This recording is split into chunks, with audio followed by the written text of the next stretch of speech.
ഒരു മാസമായി അവളുടെ അവസ്ഥ വഷളായിക്കൊണ്ടിരുന്നു. ഒന്ന് ചുമയ്ക്കുമ്പോൾ ശ്വാസകോശം തകരുന്നതുപോലെ അവൾക്ക് അനുഭവപ്പെട്ടു. അവളുടെ സഹനത്തിൻ്റെ കാസ നിറഞ്ഞിരുന്നു. ശാരീരിക വേദനകൾ, കുടൽവേദന, ഛർദി, പിച്ച് ചീന്തപ്പെടുന്ന അനുഭവങ്ങൾ മുതലായവ അവൾ സഹിച്ചുകൊണ്ടിരുന്നു. അവൾ മരിച്ചുകൊണ്ടിരിക്കുകയാണെന്ന് സഹോദരിമാർക്കും അവളെ സന്ദർശിച്ചവർക്കും മനസ്സിലായി. അസ്ഥിക്ക് ക്ഷയരോഗം പിടിപെട്ട സഹോദരി അമേലിയ തനിക്ക് നേരത്തെ മരണം തന്ന് അനുഗ്രഹിക്കണമെന്ന് ഈശോയോട് പ്രാർത്ഥിക്കണമെന്ന് ഫൗസ്തീനായോട് പറഞ്ഞു. അപ്പോൾ അവൾ പറഞ്ഞു, ഞാൻ മരിച്ചിട്ട് 1 വർഷം കഴിഞ്ഞേ നീ മരിക്കുകയുള്ളൂ. അപ്രകാരമാണത് സംഭവിച്ചത്. വിഭൂതി ബുധന് മുൻപുള്ള 2 ദിവസങ്ങളിലെ കാർണിവൽ ആഘോഷ ദിനങ്ങളിൽ ഫൗസ്തീനായുടെ സഹനങ്ങൾ ശക്തിപ്പെട്ടു. കരുണയ്ക്കായി അവൾ പ്രാർത്ഥിച്ചുകൊണ്ടിരുന്നു. ശിരസിൽ മുൾമുടിയുടെ പോലെയുള്ള വേദന മൂലം തലയിണയിൽ തലവെക്കാൻ പോലും അവൾക്ക് കഴിഞ്ഞിരുന്നില്ല. ദിവ്യകാരുണ്യനാഥൻ അവൾക്ക് ശക്തി പകർന്നുകൊണ്ടിരുന്നു. ആത്മാക്കളുടെ രക്ഷയ്ക്ക് വേണ്ടി എന്തും സഹിക്കാൻ അവൾ തയ്യാറായിരുന്നു. വീണ്ടും അവൾ ആശുപത്രിയിൽ പ്രവേശിപ്പിക്കപ്പെട്ടു. 2 മാസത്തെ ചികിത്സ വേണ്ടിവരും. അവൾക്കു വേണ്ടി കർത്താവ് തന്നെ ഇടപെട്ട് ശാന്തമായൊരു മുറി ഒരുക്കിക്കൊടുത്തു. എല്ലാറ്റിനും അവൾ ഈശോയ്ക്ക് നന്ദി പറഞ്ഞു. ആശുപത്രിയിലെ നഴ്സായ കന്യാസ്ത്രീ വന്ന് ഫൗസ്തീനായോട് പറഞ്ഞു, സിസ്റ്റർ വളരെ ക്ഷീണിതയായതിനാൽ നാളെ വിശുദ്ധ കുർബാന സ്വീകരിക്കുവാനായി ഒരുങ്ങേണ്ട.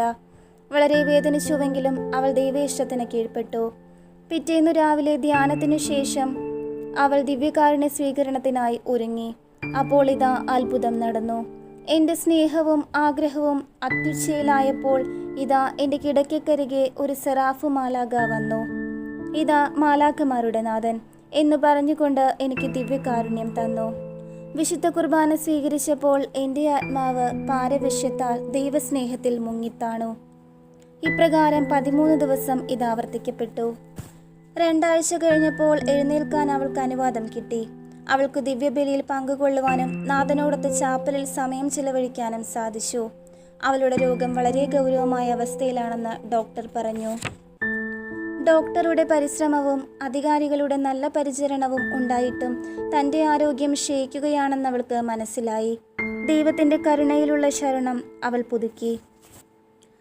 ആശുപത്രിയിലായിരിക്കുമ്പോൾ അവളുടെ സൗമ്യത, നൈർമല്യം, ചിട്ട ഇവ കൊണ്ടവൾ എല്ലാവർക്കും പ്രചോദനമായി തീർന്നു.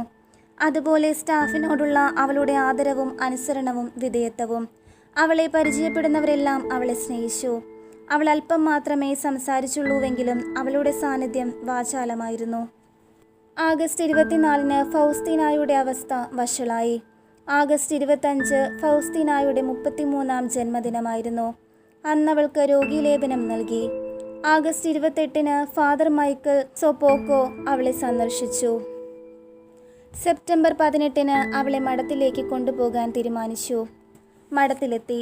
അവൾക്കൊന്നും കഴിക്കുവാൻ സാധിക്കുമായിരുന്നില്ല. സാവധാനം ആ ജീവൻ എരിഞ്ഞു തീരുകയായിരുന്നു. സെപ്റ്റംബർ 22 അവൾ തൻ്റെ തെറ്റുകൾക്ക് സമൂഹത്തോട് മാപ്പ് ചോദിച്ചു. പിന്നീട് അവൾ തൻ്റെ മണവാളൻ്റെ വരവിനായി ശാന്തമായി കാത്തിരുന്നു. രാത്രി 9 മണിക്ക് സമൂഹാംഗങ്ങളും ചാപ്ലിയൻ അച്ഛനും അവളുടെ കിടക്കയ്ക്ക് സമീപം നിന്ന് മരണാസന്നർക്കു വേണ്ടിയുള്ള പ്രാർത്ഥനയിൽ മുഴുകി. അന്ത്യനിമിഷമായിരുന്നില്ലത്. അതിനാൽ സമൂഹാംഗങ്ങൾ തങ്ങളുടെ മുറികളിലേക്ക് പോയി. ഒരാൾ മാത്രം അവളുടെ കൂടെ നിന്നു. 10:45 ഫൗസ്തീനായുടെ കണ്ണുകൾ ഏതോ ആനന്ദാനുഭവത്താൽ തറഞ്ഞു നോക്കുന്ന പോലെ സ്വർഗത്തിലേക്ക് ഉയർത്തി. ശാന്തമായി തൻ്റെ ആത്മാവിനെ ദൈവകരങ്ങളിൽ സമർപ്പിച്ചു. മരിച്ചയുടൻ തന്നെ അവളുടെ ശോഷിച്ച ശരീരത്തിന് അലൗകികമായൊരു സൗന്ദര്യം കൈവന്നു. 1965 ഫൗസ്തീനായുടെ നാമകരണത്തിനുള്ള ആദ്യഘട്ടം ആരംഭിച്ചു. അങ്ങനെ അവൾ ദൈവദാസിയായി. 1978 ഏപ്രിൽ 15 വത്തിക്കാൻ 20 വർഷം നീണ്ടുനിന്ന കരുണയുടെ ഭക്തിയുടെ നിരോധനം എടുത്തുമാറ്റുകയും ഫൗസ്തീന നിർദ്ദേശിച്ച വിധത്തിൽ ഈ ഭക്തി പ്രചരിപ്പിക്കുവാൻ അനുവാദം കൊടുക്കുകയും ചെയ്തു. 1955 ജനുവരി 23 മാർപ്പാപ്പയുടെ അനുവാദത്തോടെ പോളണ്ടിലെ മെത്രാൻമാർ ഉയർപ്പ് ഞായർ കഴിഞ്ഞു വരുന്ന ഞായർ കരുണയുടെ തിരുനാളായി ആഘോഷിക്കുവാൻ തീരുമാനിച്ചു. 1995 ഏപ്രിൽ 23 ജോൺ പോൾ രണ്ടാമൻ കരുണയുടെ തിരുനാൾ ആഘോഷിക്കുകയും റോമിലെ സാസിയായിലെ പള്ളിയിൽ ആ ചിത്രം പ്രതിഷ്ഠിക്കുകയും ചെയ്തു. 1999 കരുണയുടെ ഞായർ റോമിലെ വിശുദ്ധ പത്രോസിൻ്റെ ചത്തുരത്തിൽ ആദ്യമായി ആഘോഷിച്ചു. 1993 ഏപ്രിൽ 18 സിസ്റ്റർ ഫൗസ്തീനായെ വാഴ്ത്തപ്പെട്ടവളായി സഭ പ്രഖ്യാപിച്ചു.